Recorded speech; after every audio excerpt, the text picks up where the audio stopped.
I love this little poster. I used to be happy, well-adjusted, but that was before the job that ate my brain. And this over here is kind of fun too. Since they don't pay me to think, do I really need a brain?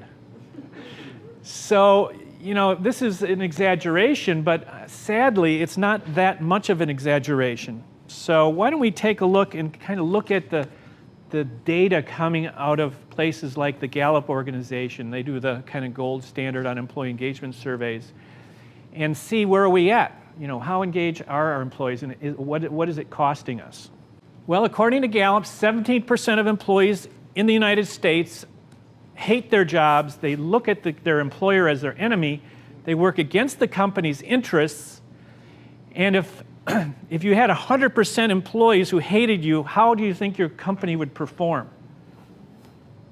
I'm thinking it's not going to do well, because there will be people who are going to sabotage your business, chase away your customers, create shoddy products and services, miss deadlines, and on and on. So I don't know, you might want to kind of chart in your own mind or on your notepad what you think your disengaged employees look like, but that's what it is in the United States this year. And if we could just fix this 17%, if we could turn these 17% of employees into engaged employees, guess how much that would save our economy?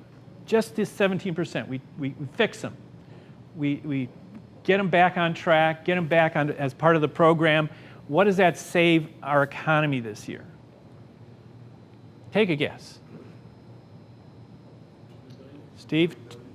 No, 1 trillion. So that's how much wasted productivity, wasted innovation, wasted profits that are caused by a motivational malfunction. Let's look at the next category. I call them our trading partners. And these are people who, they come to work and they say, basically, I'll give you this much effort for this much pay. But that's our deal. I don't like you and you don't like me, so there's nothing personal. You're just going to pay me money for a certain amount of work, and then I go home and I don't care about you anymore. And sadly, half the workforce have that attitude. They come to work to make the money.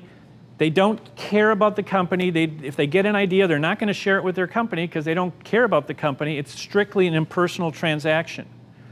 How do you think we end up with half the workforce basically without their head in the game? Is it their fault, those lazy guys? Or do you think there's some responsibility on the part of management, maybe having an arm's length relationship with them as well?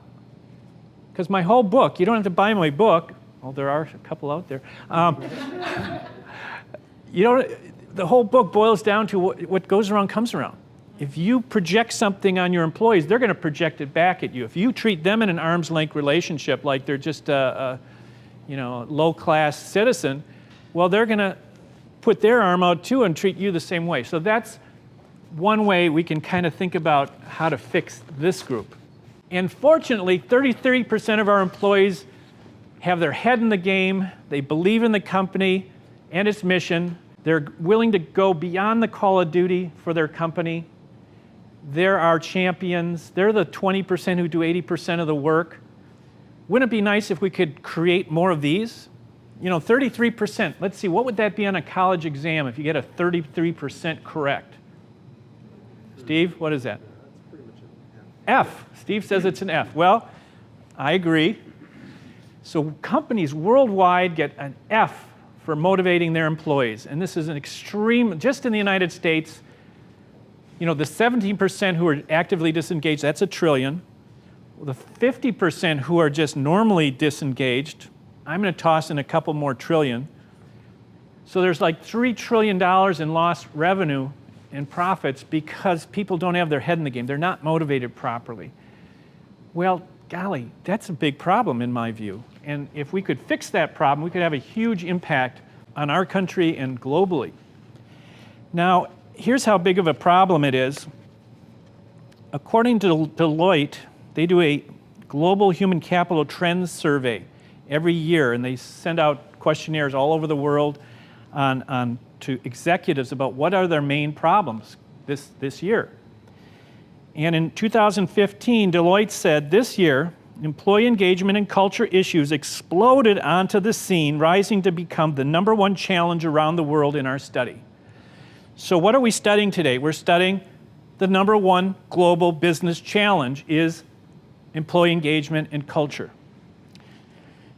And I'm just happy to live to see this because I've been struggling for 38 years, kind of waving my hands. Hey guys, I think this is important. This motivational stuff is important. Feelings matter in business. You know, let's come on, throw me a bone here. But then last year I got to see it's the #1 thing for business. In summation, there's a systemic malfunction occurring in the engine of the capitalist system. Now, you know, if there's a problem, there's also a benefit if you can fix that problem. There's a money to be made if a company can figure out what that problem is, fix it, and now they have a strategic advantage over the competitors. So that's what I'm going to suggest today. What I'm giving you today is the fix for fixing this horrendous problem with the capitalist system. And if you implement that fix, I'm thinking good things are going to happen. And at the end of my talk, Steve Swanson and Holly Hoyer, who have actually used these ideas in their bank, McFarland State Bank, and they're going to tell you what happened when they implemented the fix.